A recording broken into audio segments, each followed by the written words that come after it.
Magandang umaga. So, si Madam Org na naman to. Disclaimer lang, what I share is from my accumulated experiences in the BPO industry. So, dalawa, this is for the Tagalog version. So, it's a combined language for Tagalog and English para maintindihan sa mga Tagalog audience natin.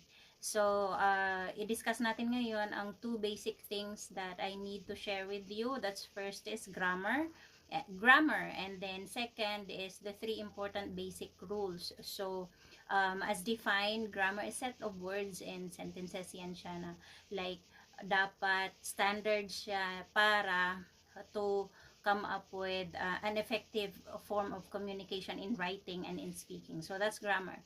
The second is the three basic rules sa grammar.